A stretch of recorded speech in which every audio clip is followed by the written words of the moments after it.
Hello there, and welcome back to episode 13 of our F1 specials here at Raw Sport. And this time we're going to be looking at the Styrian Grand Prix, a race that I think sort of switched around with France. Everyone was expecting an exciting Styria and then a non-exciting France. But looks like we got it the other way around in what was quite a fairly standard race for the grid.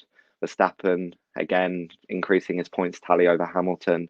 Leclerc coming back through the field and Bottas returning to the podium. But obviously, I can't do this on my own, so I need a guest with me. And returning to the show from last week, it is Cam Hall. How are you doing, Cam? It's fantastic to be here. Can I say, of course, firstly, episode 13, unlucky for some, hopefully not for us. And also last year as well, obviously we had the two races in Austria, the Styrian Grand Prix and the Austrian Grand Prix. The Styrian Grand Prix was decidedly a lot worse than the Austrian Grand Prix last year. And of course, obviously this year they switched it around from the order in 2020. So I'm hoping this weekend's Austrian Grand Prix is going to live up to the occasion and all the hype that we have been giving it beforehand, because it is a track that deserves good racing and a lot of hype. So hopefully this weekend shows that. I mean, yeah, we saw the wet qualifying in Styria. Maybe we'll see a wet qualifying at Austria this week. But what I'll do is I will run through the results for everyone listening, and obviously we're getting started with the recap. So in first was Verstappen, second was Hamilton, third was Bottas, fourth Perez, fifth Norris, sixth Sainz, seventh Leclerc, eighth Stroll, ninth Alonso, and 10th was Yuki Tsunoda. And that obviously rounds out the points. I mean, it was fairly standard result. There weren't really any surprises up and down the field, were there? Not at all. I mean, Max Verstappen victory has been pretty much the way it's been for the last couple of races. This was his most complete and most resolute performance, I would say, of the season. He didn't look like it. Obviously, where in France he made that mistake at the start and he obviously clawed it back after the first stint. There was no point in this race where Max Verstappen looked like he was not in control of that. And Mercedes must be having so many jitters at the moment looking at this season, because that Red Bull seems to be getting quicker and quicker. The gap seems to be getting further and further away from Mercedes, and Mercedes can't really seem to be doing anything about it. Brilliant drive from Verstappen. I think he has really cemented himself now as the favourite to take the title this season, and it's going to take an effort from Mercedes and Lewis Hamilton to get back into it. No, yeah, you mentioned that. I mean, like Verstappen, it just seems he's on another level at the moment. He seems to, I'd say he's probably is still on the same level as Hamilton, like driver-wise, but obviously I think he does have the better car at this point. So there's not really much Hamilton can do to bring it back. He never really looked like he was getting back into the fight. He was running in a solid second, but that's arguably the best he could have done that race. Yeah, probably. And the thing is, Lewis, he said it after on the radio after the race. There's literally nothing more that I could have done. And that's the thing. Mercedes, I think, are scratching their heads at the moment, trying to work out how they can possibly just find that little bit more from the car. Red Bull obviously had the fastest car in testing. We've got to remember that. But Mercedes seemed to get the race package together at the start of the season. But mid-season development has always been Red Bull's greatest strength in Formula One. And we're seeing it even this early on. They're already starting to pull away further from Mercedes and use that development to their advantage.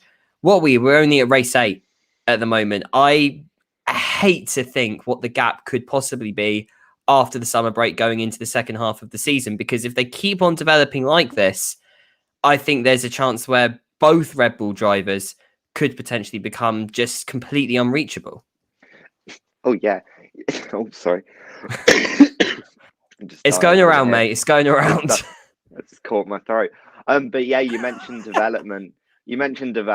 And obviously Toto Wolff after the race was saying that their car isn't going to be developed anymore. They're looking forward to 2022. But then James Allison during the week says that they are going to be bringing packages. It does seem a bit odd that they'd have different messages like after the race and then during the week. And I don't know, well, what do you think is the correct one? Because personally, I think they have to start bringing some upgrades to the race because they can't afford to lose.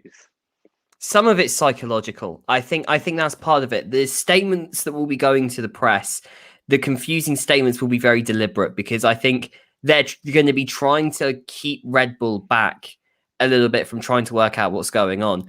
And so I think having that lack of clarity is seeing if anyone or it influences any decision making at Red Bull, I think is going to be interesting.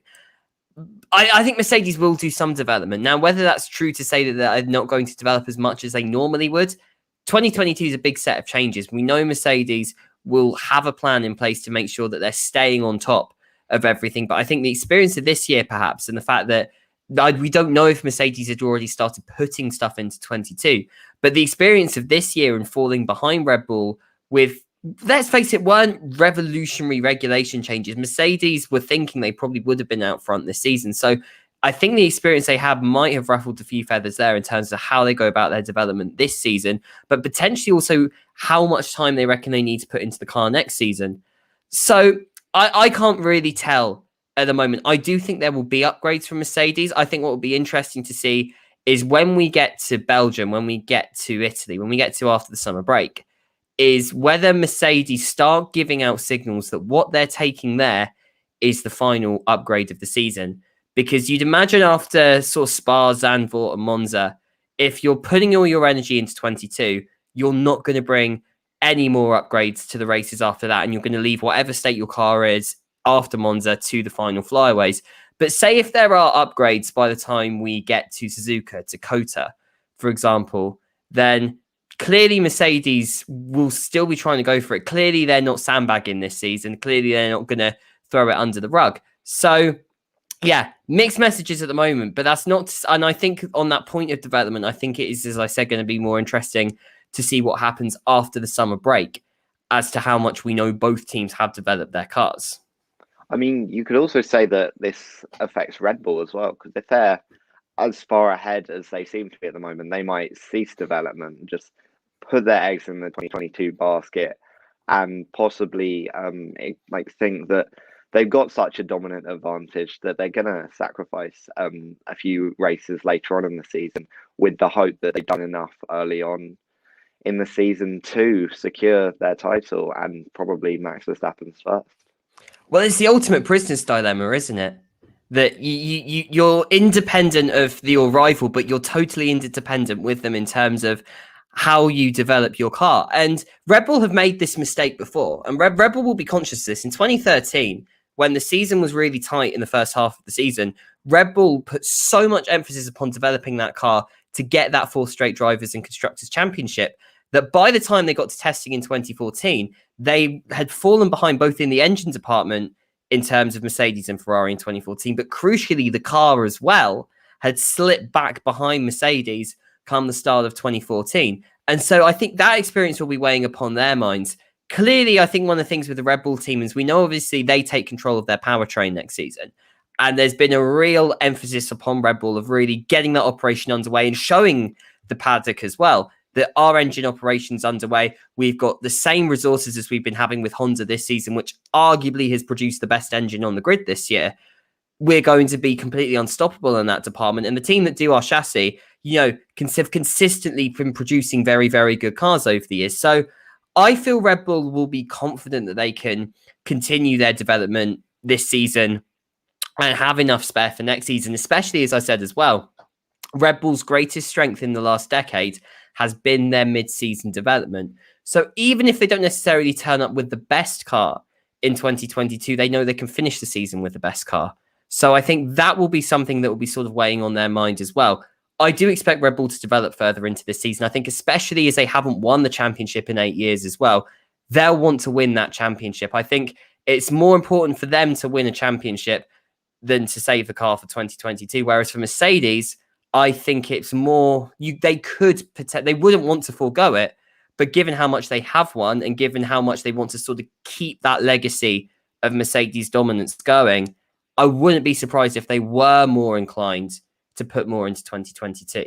Yeah, it could be a case of losing the battle and winning the war in the long term, I guess.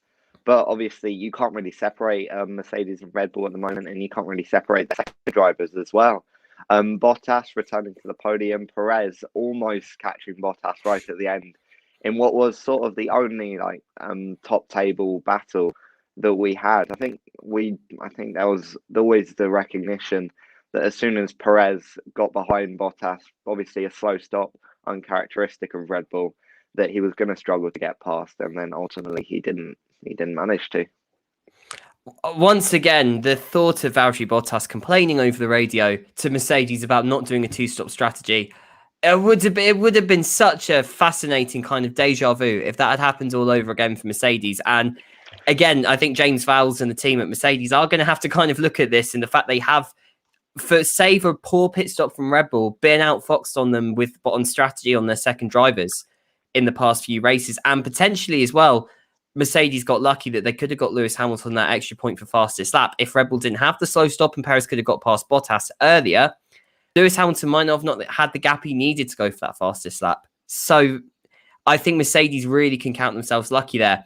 Again, Perez showing the importance of the way he does tyre management, so crucial to being able to get the most out of the tyres for longer and being able to run those two-stop strategies where they know that the way that Perez controls the tyres means that he can be a bit more aggressive with them and go with these strategies. So that was a fantastic move again from Red Bull.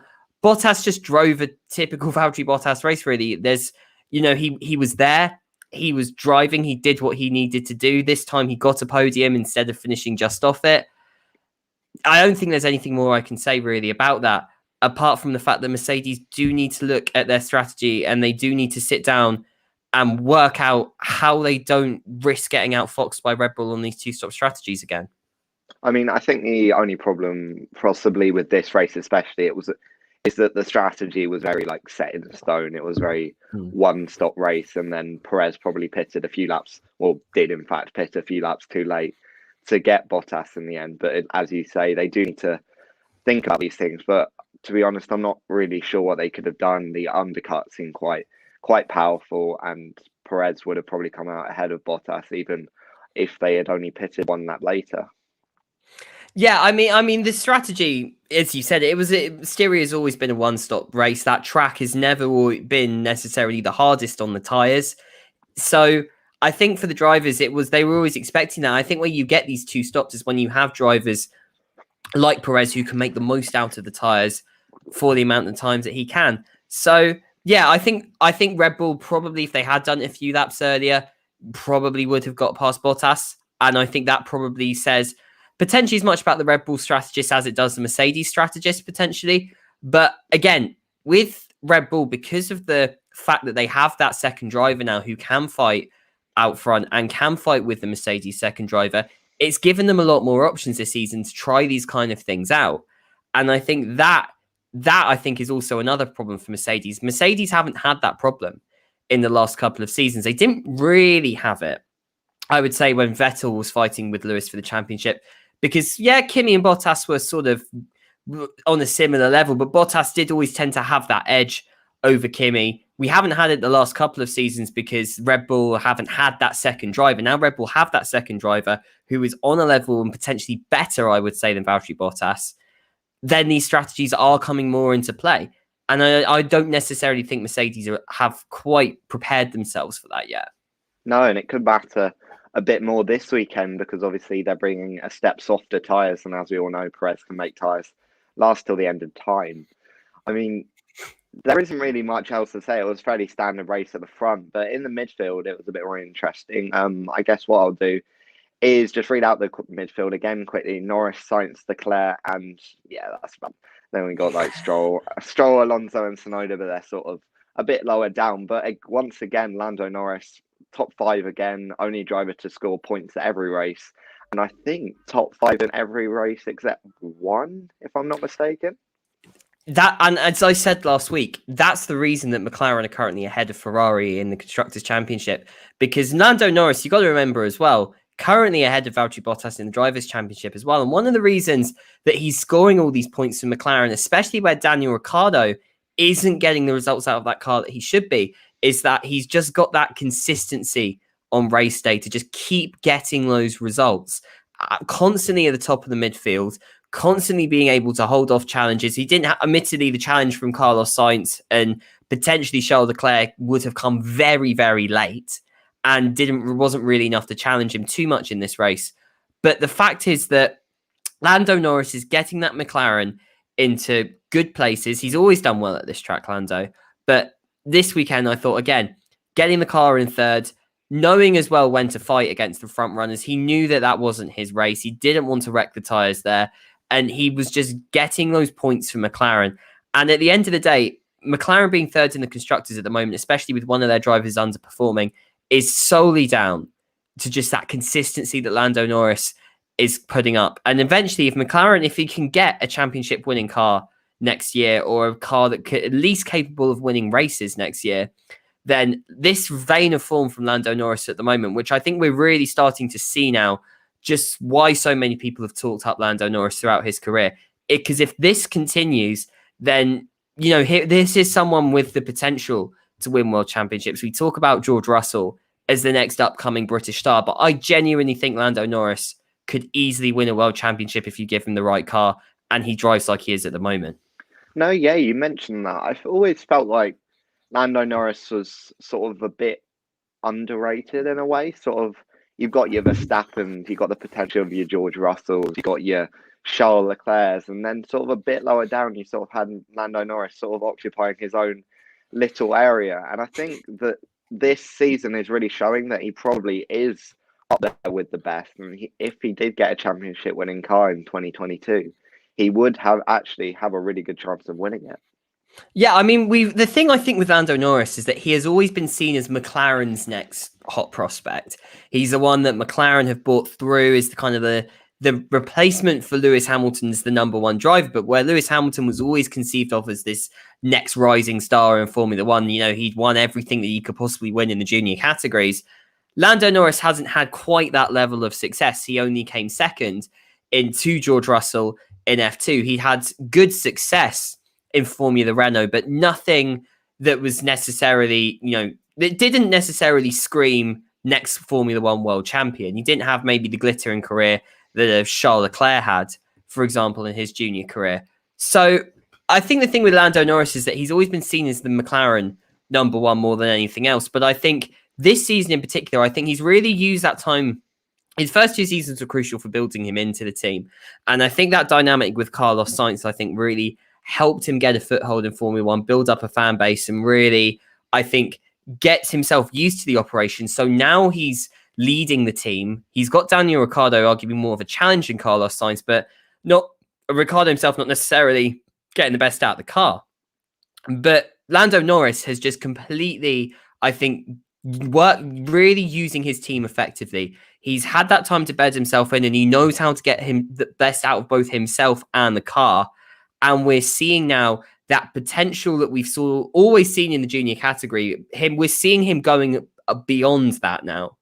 And he is a driver, I think, with a really good profile, both on and off the track, which I think always helps his profile as well. He is a very good driver, and I think he needs to be talked up more in the conversation because, again, McLaren, I think, haven't always had the best car in the last few seasons. Only really this season and last season, I would say, they've got that car now that can be more consistent, getting up in the fights for the podium. But more performances like this from Lando Norris, I think, is exactly what he needs to be doing. And again, when the challenges come, when he has that race-winning car, when he has a car that could fight for championships, if he keeps driving like this, it wouldn't surprise anyone if he won one. I mean, he's also quite a unique driver in a way, just because of the amount of social media presence he has. He's got his Quadrant racing team. He makes the Quadrant videos. He's active on Instagram, Twitter. I guess maybe there's almost the way that we know too much about him. So we could say that a Verstappen, a Leclerc, a Russell aren't really as exposed to the general public as a Lando Norris. So we know what to expect from Norris, as there's an air of unpredictability about those other 3 drivers, perhaps.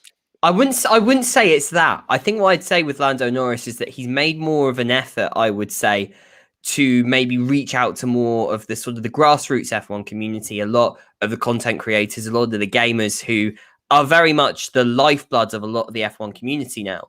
And Lando Norris has always been someone who's been willing to really reach out to them. And that's not to say the other drivers haven't. Charles Leclerc is someone who's also made that real concerted effort as well. So I think the thing with Lando Norris is that I think he's always been a lot more comfortable with the slightly more kind of cheekier public off-track persona And that's not to take anything away from his on-track performances. I think there are actually some people who would have said until this season that off-track sort of nature that Lando Norris has is holding him back from being a Russell, a Leclerc, and a Verstappen, someone who is totally focused on the track and getting the most out of the car. But I think what Lando Norris is showing this season is that you can easily do both. And Lando's talked about that kind of focus he has when he's in the car, that when he's in the car, all of the kind of the off-track kind of tomfoolery, that stays behind. He's solely focused on getting that win that he needs, or getting the points that he needs. And I think that at the end of the day is the most important thing. You've got to learn to work hard and play hard. And Lando Norris does both of that. And that, I think, is making him, I'd say, more perhaps a complete F1 driver, maybe, than Russell, Verstappen and Leclerc. Maybe he won't have all of the championships and all of the race wins that they have. But I feel he is potentially more of a complete driver on and off the track as well. And he's still going to be successful. Let's not forget that as well. He will be a successful F1 driver if he keeps driving like this. Yeah, it almost seems like he's going to be that Mr. Consistent in the future where as Russell and like Verstappen and Leclerc are picking up wins, but then perhaps also crashing, also making mistakes. Lando Norris is always going to be there in like the second, the third, and just picking up those points. And that could be what wins him the title. I think he did it in F2. As far as I can remember, he only won one race. I think it was the first race of the season. Yeah, he was still in the title fight up until the end, just because he was so consistent. Yeah, I mean, George Russell, deservedly won that season based upon the amount of wins that he had. But yes, Lando Norris was consistent. And at the end of the day, consistency goes a long way in Formula One, especially when you're in the midfield, and it's all about picking up those points and taking those opportunities that you get. Lando's not missed one opportunity that's been presented to him this season, and that's why he is so high in the standings. That's why McLaren is so high in the standings as well. Yeah, but you mentioned another driver who was always up for a bit of an online race with whoever wanted one, Charles Leclerc, and I guess we'll look at Ferrari in total. So Sainz, very solid performance, just sort of coming through the field. Leclerc definitely coming through the field after his incident with Gasly at turn one, sort of, he clipped across Gasly's rear tyre, giving Gasly a puncture, and which put him out of the race, and giving Leclerc a front wing damage that he needed to recover from. I mean, I'd say very good performance from Ferrari, to be completely honest. Yeah, definitely. I mean, firstly, just on that incident, a complete first lap racing incident. I couldn't see it anywhere else. I just think it was two drivers who weren't watching where they were going. And yeah, obviously Gasly came off worst out of that. And again, it's not the first time this season that Pierre Gasly has befallen a similar fate. Obviously, he had lost his front wing in Bahrain that very much took him out of a potentially good points finish there. This time, I think decidedly less his fault, just being the nature of a racing incident. But luckily for Charles Leclerc this time, he was able to repair the front wing and really just put in that performance that he needed. Some of the overtakes that Leclerc was pulling off was fantastic in this race. And it always shows to me why I personally do think Leclerc is the best driver beyond Hamilton and Verstappen on the grid. That race, I think, kind of proved exactly why he is. He gets those overtakes done in cars that aren't always, that we often say aren't the easiest to overtake in as well. Those sorts of drives are the sorts of things that are going to make Charles Leclerc a multiple-time world champion of the future. Carlos Sainz, again, consistent, doing what he needed to do in that Ferrari, especially when Charles Leclerc, the number one, the person leading the team, wasn't there to pick up the points. And again, he could easily, if he had a few more laps, I reckon he could have got to Lando Norris by the end of the race. So a strong performance there from Sainz.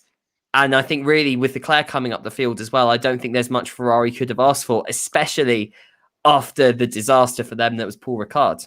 Yeah, it's a very, very different result than what they had in Paul Ricard. I mean, why would that be? I mean, tyres maybe? Tyre wear and degradation's not as much of an issue at the Red Bull Ring as it is in Paul Ricard, even though it's just as hot, which I think some of that I think is down to the nature of the track.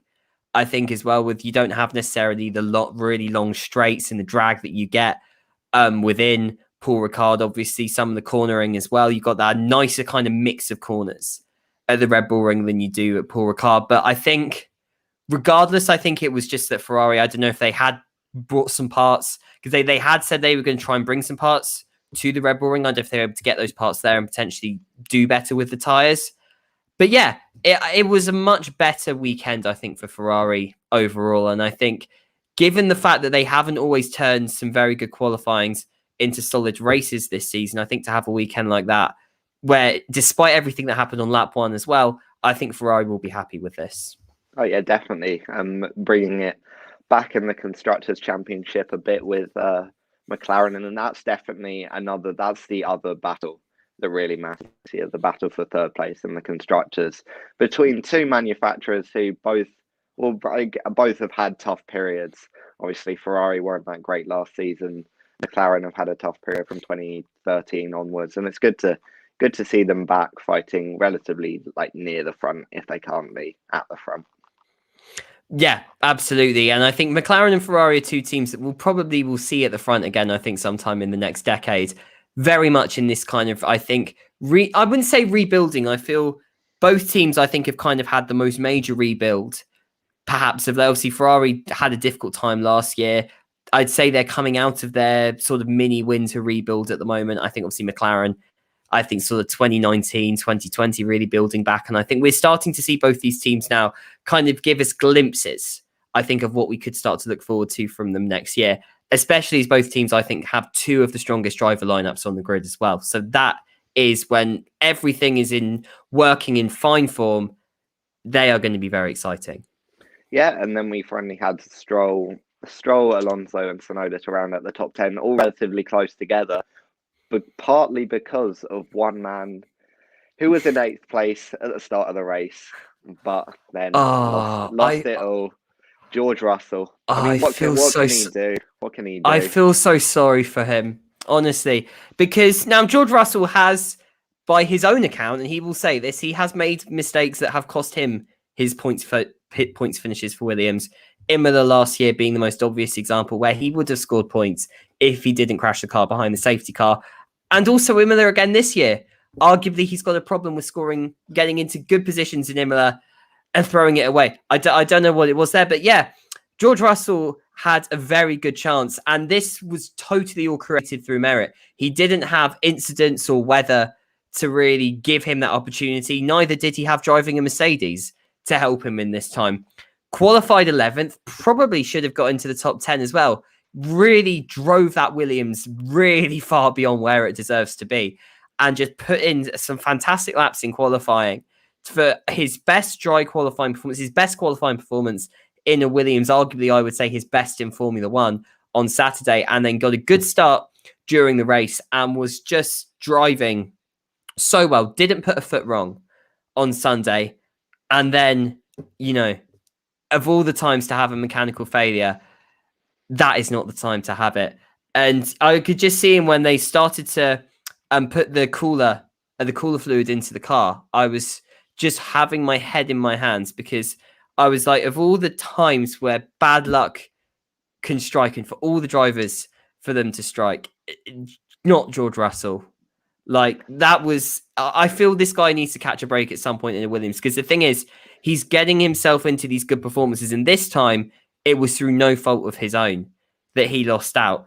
That first point is coming.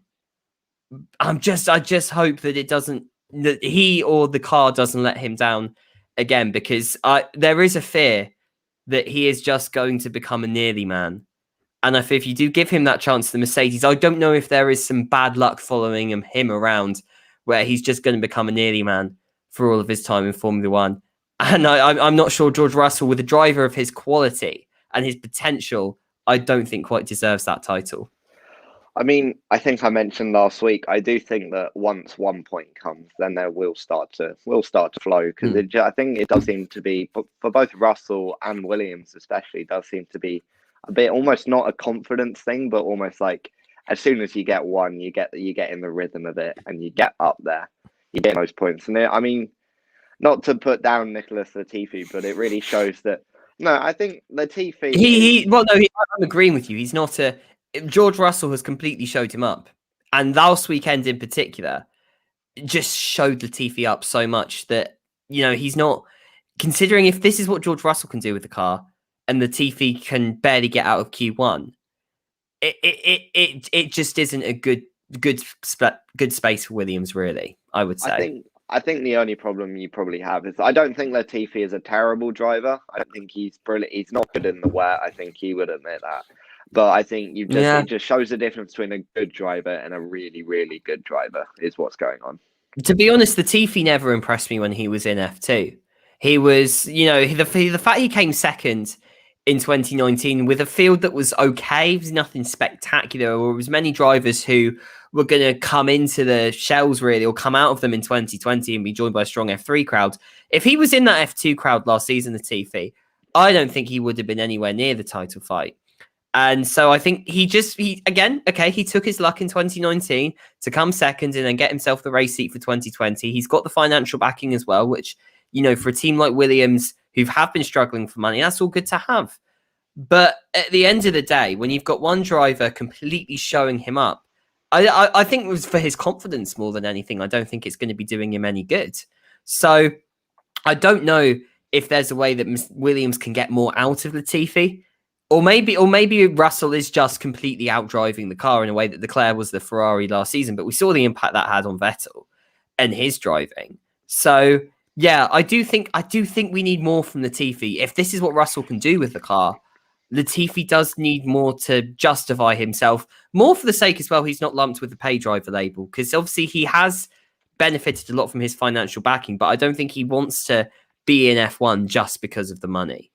I think he wants to show that he can be there on merit as well, and I think he's risking falling into that trap. I think, yeah, I would agree, but I mean, Williams only really need a few points. They only need a few points this season. If they could be, I think they'd be delighted if they could be Alfa Romeo. Oh, sorry. They'd be delighted, but I think looking ahead to the future as well, potentially, because Williams do have juniors, admittedly nowhere near the developed program of many of the other teams, but I do feel like they just need, especially if they do get a better midfield car next season, the Latifi is going to be holding them back. And I don't know, maybe he'll surprise me. Maybe he hasn't had the car and the time yet to show off just how good he is. But there's nothing there compared to George Russell that gives me inspiration. Yeah, I mean, it remains to be seen, especially, obviously, just because next year is such a new year. It's almost going to be just a reset, and maybe we'll see drivers that aren't as good now get better. I mean, Mazepin for the title, is that what we're saying then? Yeah, Mazepin to win the title. I think that sort of wraps it up. What I'll do is I'll just run through the driver standings now. So Verstappen still in first on 156, Hamilton on 138, Perez on 96, Norris on 86, Bottas 74, Leclerc 58, Sainz 50, Gasly 37, Ricciardo 34, and Vettel on 30. It was really easy making that graphic because no one switched positions this week. It was much, much better than Azerbaijan, where I think the entire grid decided to bounce up and down, and it took me about half an hour. We're falling into some form of normality now, I feel. I don't know, is it a sign of a boring race when the standings don't really change a lot after? No real massive shocks.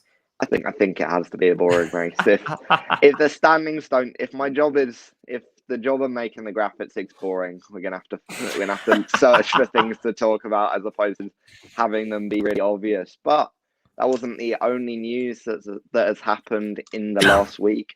We have finally reached the end of Sochi, and I think no one is unhappy about that. I mean, Cam, do you want to run through what's happening? So yeah, Sochi, which I know is the favourite track of many Formula One fans, many former Raw Sport contributors have in the past expressed their love for this circuit. Which, for anyone who doesn't know, if you thought the Netherlands was flat, then Sochi is a completely different level of flat. Literally built around the Olympic Park circuit. Literally.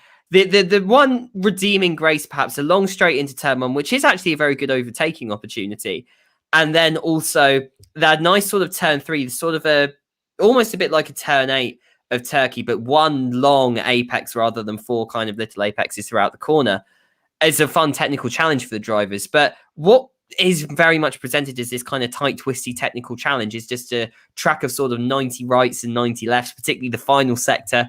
It's a track that really doesn't inspire much good racing. It's really difficult to sort of follow throughout that circuit, particularly the final sector and going into the straight in sector 2 as well. So yeah, it's a track, it's fair to say, that has not had the love of the drivers and the fans, indeed many people in Formula One over the years. But we are now going in 2023. We're going to be moving from Sochi up to St. Petersburg, more specifically to another ski resort of Igora this time. Except this ski resort is actually a ski resort and not one on the Black Sea where they have to import fake snow every year because they don't have any. But this time it's an actual ski resort an hour outside St. Petersburg. The track is Igora Drive. It has recently broke ground in 2017, completed in 2019. The track was literally opened in March 2020. So in terms of previous racing in other categories, we've not been blessed with it. We've had kind of a few kind of Russian supercar championships there in the past. We know DTM, I think, are set to start racing in Igora Drive this year. And Formula One was, I think, always the one that they wanted to go for. It's a track designed by the familiar face of Hermann Tilke, who this track has again some of the sort of the features you'd expect of a Hermann Tilke track, long straight into a braking zone, some kind of tight radius corners. Again, some of the kind of the various things you'd expect from a Hermann Tilke circuit, but also some things kind of, I'd say, a little bit different as well. It's quite wide, again, like most Tilke tracks, but it doesn't necessarily, there's a lot of good elevation changes that, again, Tilke, again, he uses them very well, but it's not necessarily the same kind of S's corner complexes we're used to other tracks. For example, you can tell before I did this video, I watched a whole video on the hallmarks of, there's a good video, a chamber video, I suggest you watch it on, to anyone who hasn't watched it, on the standard characteristics of a Tilke track. So you can kind of fit Igora Drive within this. As a lap, it's now, from what I have seen, and this I've seen has caused controversy, race fans a few days ago put out an article which suggested that what they've got at the moment is, so it's a 4.1 kilometer circuit. They're potentially they're going to potentially expand the final sector of the track out for an extra kilometer, which kind of, the last sector is kind of this flowing left-hander into a sort of a nice right-left, which really, I think, sets the cars up well going into the main straight to make an overtake into turn 1. They are going to, and my first reaction was it kind of looks like the final sector of Barcelona in reverse, almost, which I think is certainly, it's an interesting change that they've made. I think a few people have expressed concern that, because it is a bit clunkier, a bit more kind of, the radiuses of the corners are certainly a lot clunkier and a lot more kind of 90-degree left right rather than the sort of the more flowing corners that you get throughout the rest of the track. So I think it's going to be interesting. I'm optimistic though. I think anything can be better than Sochi. I think there's a lot more overtaking opportunities. I think the drivers crucially are going to enjoy driving this a lot more because it has some of those challenges of a Tilke circuit. So I'm really looking forward to it. I think I want to see a bit more about that final sector because I'm not necessarily sure it's been confirmed yet. That's just from what we have read from race fans. But yeah, it should be a good track, Igora Drive. No, yeah, I mean, anything's better than Sochi. I think that's the general sentiment, I think, of everyone, because it seemed to come a bit out of nowhere. I'm not sure there was really the expectation that Sochi would be replaced, because I mean, money talks, and they seem to be paying them quite a bit to go to Sochi. So I mean, I was quite surprised to see it go to Igora Drive and then leave Sochi. There's a lot of things that play into this. Sochi it was a place that really wasn't on the map anywhere until it got the Winter Olympics in 2014. Again, the idea of Sochi getting the Winter Olympics when it's a ski resort that has to get fake snow imported in every year still blows my mind. But yeah, of course, there's a lot of things with Sochi, again, are interesting to consider. Obviously, the economic tourism on the Black Sea is something the Russians are always wanting to promote. The fact that one of Vladimir Putin's summer resort also happens to be in Sochi as well. I'm not saying there's any coincidence there, but I know that's something that a lot of the F1 community have said in the past. Of course, St. Petersburg, I think one of the things a lot of people are saying with moving the race to St. Petersburg is politically, it's again, it doesn't, yeah, sure, it kind of moves you away from the tourism and I guess the marketing that Sochi has had. But again, really, since the Winter Olympics, the only thing that's really been fully marketed in Sochi was the World Cup, which was across all of Russia anyway, and also obviously the Grand Prix. But St. Petersburg is a lot more accessible than Sochi. You can actually fly directly to St. Petersburg from most of Europe, where, of course, where most of the teams, the fans are based. You can't do that with Sochi. As a city as well, it's most people know St. Petersburg, they know where it is. And I think as well, in terms of just loads of other factors, the racing as well, hopefully should be better on the track. And then finally as well, actually just one last thing in terms of the climate as well, because obviously the climate in Sochi, being on the sort of Black Sea resort, isn't always the most changeable. Moving it up to St. Petersburg, I think what will be interesting to see is when they put the race.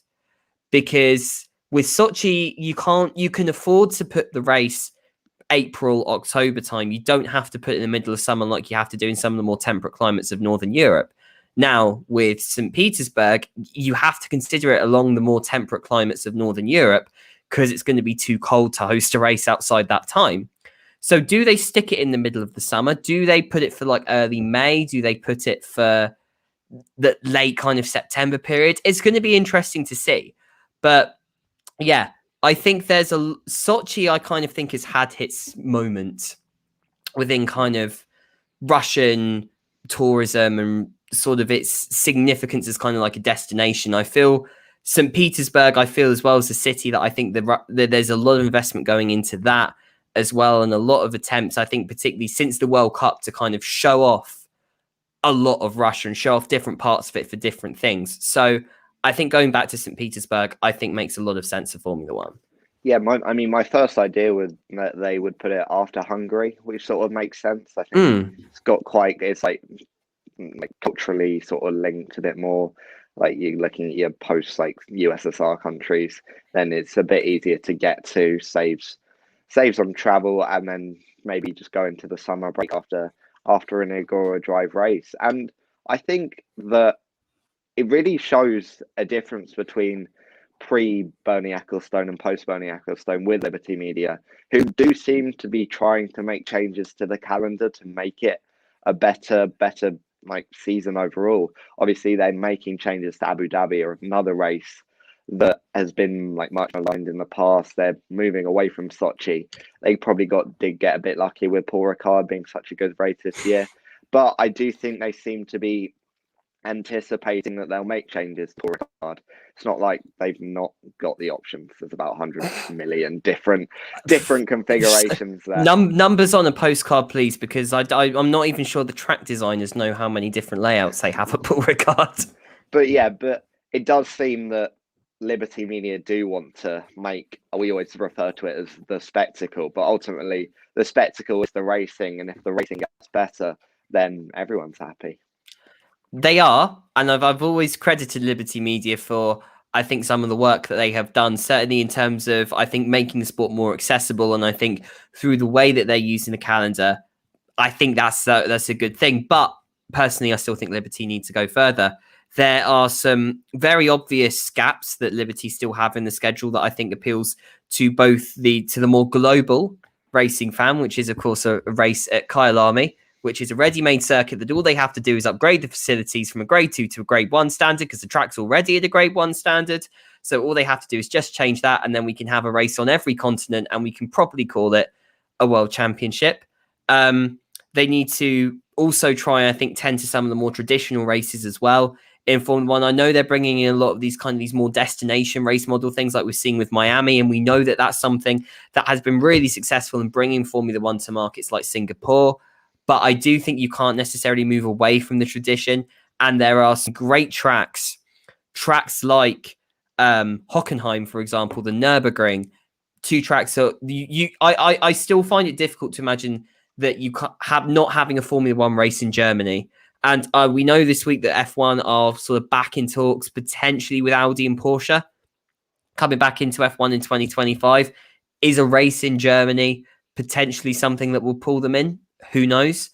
I think it'll be interesting to see, because certainly them bringing Zandvoort back onto the calendar is encouraging. I think that's a sort of a step in the right direction that Liberty have made to appeal to all the different types of F1 fan, because there are some who are newer in and they like kind of the more flashy spectacle side of Formula One.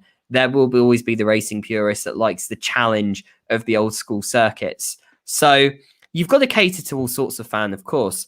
But I think there are just a few things that Liberty can do to really maximize that appeal.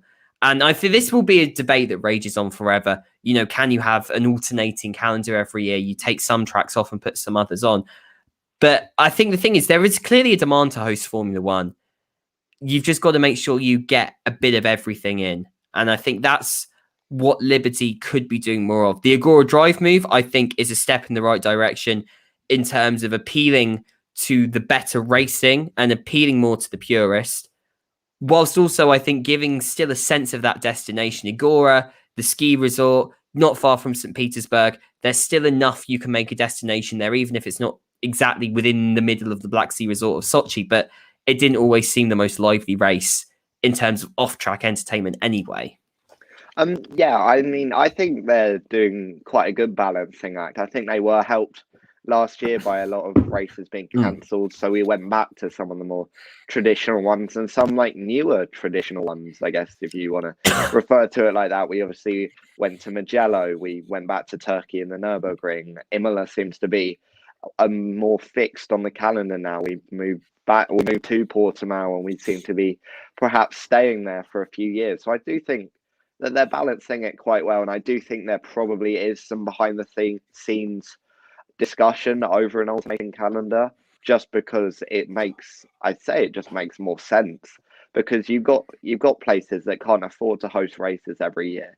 We saw that in the early 2010s when Germany tried the model of switching from Hockenheim to Nürburgring every other year. So I think that there probably is a desire for an alternating calendar. But obviously, as we saw with Igora Drive, you can't really predict these things. That Igora Drive came out of nowhere, and maybe we'll get an alternating calendar out of nowhere. Who knows? I mean, the only thing I would say is obviously last year they got forced really into these tracks. If the pandemic happens, they would never, I think, have battered them with an either. Potentially Portimao, because there'd always been a clamour for Portimao, but I don't think there would have been the same pressure to go back to places like Imola, to Mugello, to the Nürburgring. They kind of got forced into it, and actually they realized these tracks are really good, so we need to make more out of them. And I think that was partly one of the reasons why 2020 was good in the end, because I think we got to realize why so many purists have been saying for so long that we need to be going back to these traditional tracks that really challenge drivers, and the drivers love it more than anything else. So that alternating calendar is going to be key, and I think striking that balance more permanently. I think Liberty are moving in the right direction. I think what I would like to see is what happened last year, more sort of confirmation upon what happened last year being more permanent, rather than we kind of add the races in as and when. Yeah. Oh, sorry. Yeah. That makes complete sense. My throat is going. I'm not sure. I think it's hay fever acting up. Strepsils. Take some strepsils. You'll be sorted. Seems to have come back in the last few days. But as you mentioned with the calendar, there is a new change to the calendar, and that is the return of Turkey. I mean, again, they were scheduled to do a race in the I think it was going to be a few races ago, but then that got cancelled due to COVID. But the cancellation of the Singapore, oh gosh, I should have done the research. Was it Singapore that got? I know Singapore. Yeah, I've got the calendar in front of me. If you want me to like.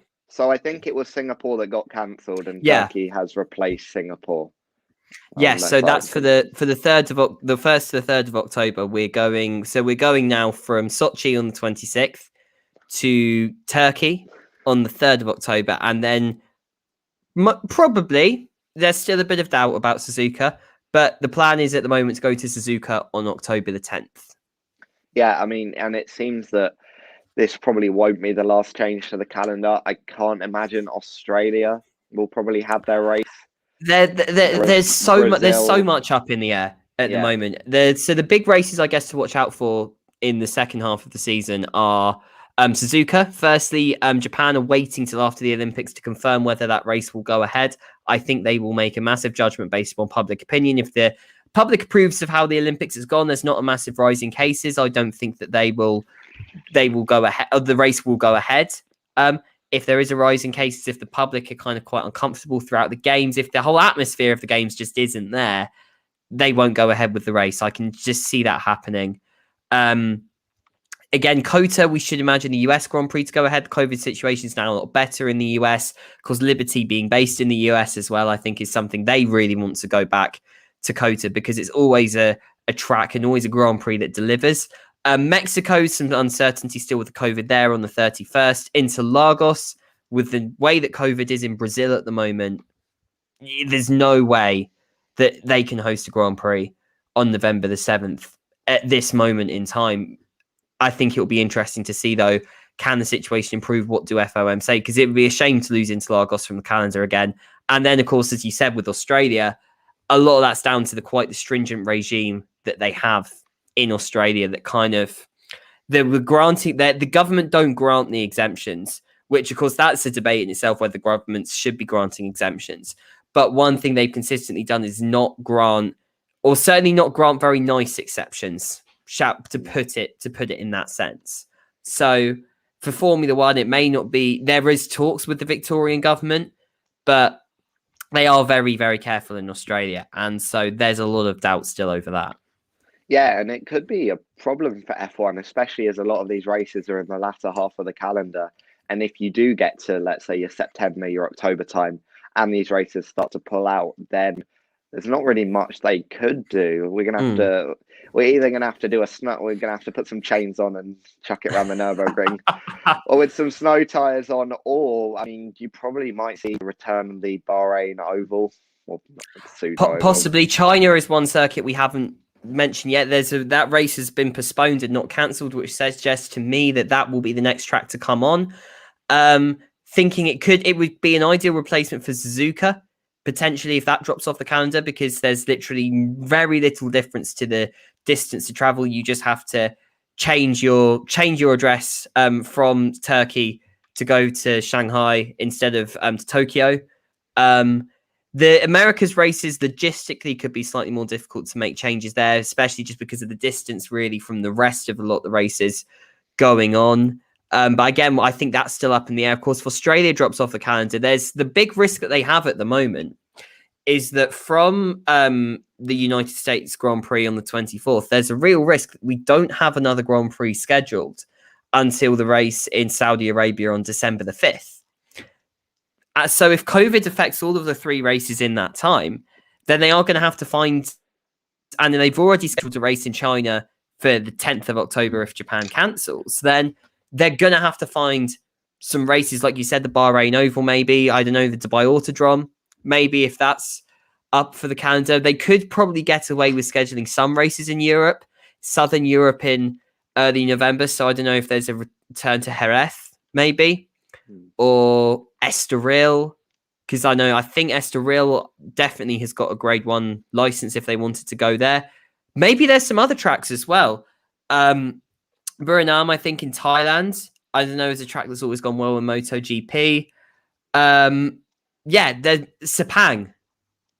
Wouldn't that be amazing? Go back to Sepang in that time. Yeah. So they have options, but it's not ideal, and it will be harder to fill, I think, than with last season, because a lot of the races that they would have already used to fill, they've already filled elsewhere. So I think that will require a whole set of contract negotiations, particularly for new tracks. That will require decisions early.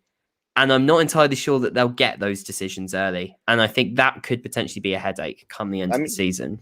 I mean, I've always been a bit baffled why we're so insistent on having 23 races. Like, I know what you mentioned, the gap, and we definitely do need to fill that gap, but do we need some replacements? I still think 23 is too much. I think personally 20 should be the maximum per season to keep the drivers and the teams in peak conditional season, and it allows that opportunity to alternate still very well for races. But I think, again, these triple headers do take a lot out on the teams, and so I think if they are going to lose the race in Japan, it wouldn't surprise me if, say, they said, well, we're going to wait on Australia, but we're not confident we'll just have a 3-week gap between between Turkey and the United States. But still, when you're having these triple headers, even double headers, and you're then going to have 3-week gaps between races, I think COVID has kind of disrupted the usual flow of the calendar.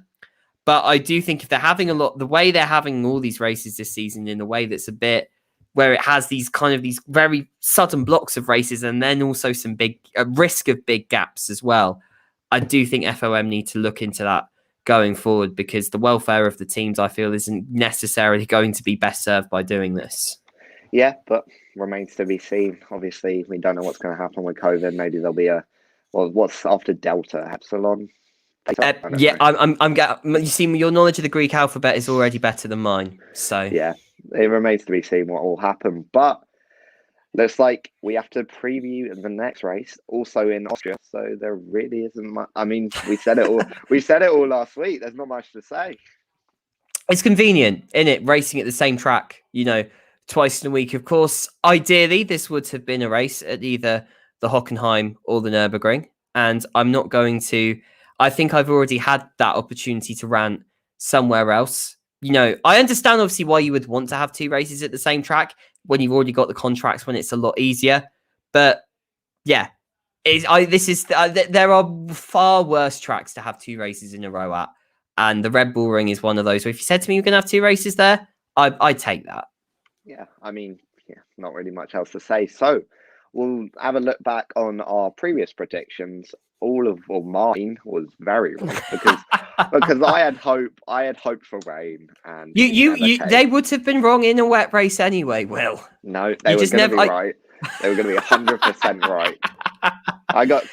I got nothing, so I was the worst. You put Hamilton, Verstappen, Bottas. Not a terrible podium.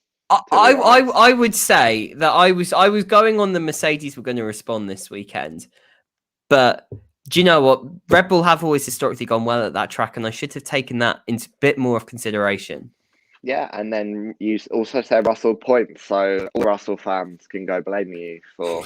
Can I have a half? I feel I deserve at least a half point. I don't think we're organised enough to do points. You can have a virtual pat on the back. Thank you. You're welcome. And then Ziga went Verstappen, Perez, Hamilton, also not terrible, and a big lap 1 collision, which again didn't happen. I was kind of there. I mean, it wasn't necessarily multi-car, but some crying Pierre Gasly fans. Gasly was trying to hit half the grid. Who did he hit? He hit Leclerc. Leclerc. I think, was it one of the Alfa Romeos, and I think a Haas as well. Oh no, he hit Latifi. Latifi got a puncture. That was it, yeah. Being lapped on lap 4. I don't know, lap 12 or something. So, I mean, do you want to... Let's go for our predictions again. Maybe I'll go a bit more reasonable this time. Yeah. I will say another... I can get my words out. Another Verstappen victory. Okay. I can't see I can't see anyone beating him at the moment. And I think when you have the data that you've already got this weekend, and I think it's taken to the fact the last doubleheader we had at Silverstone with a softer grade of tyres brought to that second race, and the way that Red Bull were much better nursing their tyres as well, I think a little bit of past experience, I think, draws me to that. So again, Verstappen first, Lewis Hamilton second again. I can't really see him driving to his best, but just ultimately being unsuccessful. And then third, I am going to give it this week to Perez. Okay. I think he will this time in the Perez-Bottas battle for third. I think he will edge it out this time. Yeah, I mean, it's hard to say because I think Perez could be up there, especially with how good he is on the tyres. Obviously, he's still got a bit of a pace difference to Verstappen. He's definitely a bit slower, but you think that with the tyres, especially if we get something like a mid-race safety car, at some point his long stints will come good. He will get lucky, so we saw Portugal. He went 40 laps, and if he had got a safety car, I mean, he would have been at the front, and it would have been quite a interesting race. So I'm still going to go Verstappen first, just because I think I think he is too strong. But I might go Perez second, and then Hamilton third. So you're going for the Red Bull one too, then? You're not giving Lewis Lewis at least, next No, best. I think it could be like, I mean, we saw it in Azerbaijan. It would have been a Verstappen, Perez, Hamilton podium in all likelihood until their tyres decided to go bye-bye. But like, do you think Perez does have that edge when it does come to tyre management, and especially if we're bringing a step softer tyres, it he could be up there, or maybe not up there, but it could be close. Yeah, so basically, it's the same podium for the two of us. We've just put Hamilton and Perez in different positions. But yeah, I to be honest, before I gave the answer, I didn't think of it in terms of the the softer step tire working for Perez there. But actually, yeah, that having that softer step tire, the way Perez manages his tires in a race, Valtteri Bottas just doesn't have the same tire management else in a way that both Perez or Hamilton indeed has as well. So yeah, potentially I think it could be closer between Verstappen and Hamilton if Hamilton and the way he works his tires comes out. But yeah, I think it'll be Verstappen, Hamilton, Perez. That's how I see the podium going. Yep, and now we've said that, congratulations, Bottas, on your win. Because that would just be how it works. Oh, I mean, do you want to do our big moment? I'm thinking. Predict it again. I'm thinking. I can't. I'm not going to do a George Russell one, although I think it could happen. I feel it's going to be a slightly more sinking reality for Russell this week. This one isn't necessarily a biggest of big moments, but I think Charles Leclerc is going to be the best of the rest behind the Mercedes and the Red Bulls. All right, this weekend. I think he could potentially. I wouldn't surprise me if he qualified in the top 3. And then in the race, he was just similar to Lando Norris this weekend. The Mercedes and the Red Bulls were superior. But yeah, Charles Leclerc will be the best of the rest of the midfield this weekend. Okay. I don't know. I do think, how close was qualifying again? Like, very close. It was. I think I might go for one of the big 4 out before Q3. Ooh, that is a brave prediction. One of them will think they're going to get through, and then has any of them not made Q3 so far this season? I don't think they have. There hasn't been a wet qualifying. No, that would because Alex Albon didn't always make Q3, but I think this season, yeah, I can't recall them not. So that you are a brave man. Well, I mean, it's not like this means anything, but I think it's just seemed, because it's such a short track. I think it is the shortest lap time so far, or I think of the current calendar. Obviously, if we get Bahrain outer, that will be the shortest. But it does seem that because it's so close, because there's only a few tenths in it, a quite sudden change in track temperatures, and we've seen it before. We've seen the track get a lot better or a lot worse on the second runs, and you could get I don't know, a Hamilton or a Bottas or a Perez or a Verstappen thinking that they're through, maybe on a decent lap, but because they're bringing a step softer tyres, they're going to want to go on the mediums. They won't want to go on the softs because they'll degrade super quickly. So they'll try and go on the mediums and perhaps get knocked out by a George Russell or a Sebastian Vettel or a Stroll or someone that's around that area. Well, all I will say is that given the success of your predictions last weekend, I would not be going down the bookies right now and making that prediction. I'm going to be right at some point. one of these really out there ones is going to be right, and I'm going to really clever. But yeah, I mean, I guess that's it. I mean, thank you for coming on. Thank you for being a guest once again, and we will be back in 2 weeks for the British Grand Prix next. Grand Prix. I thought it was. I know it wasn't the British Grand Prix bit. It was the 2 weeks bit. Of all the, I was going to say, of all the races to forget, you forget the one that we host. But of course, one thing is hopefully though, we will be, by the race being the week after the Euros final, hopefully we will be having the British Grand Prix and also celebrating football coming home that weekend. Yep. So remember, that's the message we leave you on. It's coming home for both Hamilton and the England football team. But Cam, thanks for coming on. Thanks for having me on. Really good to be back. Yep. And this has been a Raw Sport F1 special. I've been Will Kingswood, and thank you for watching.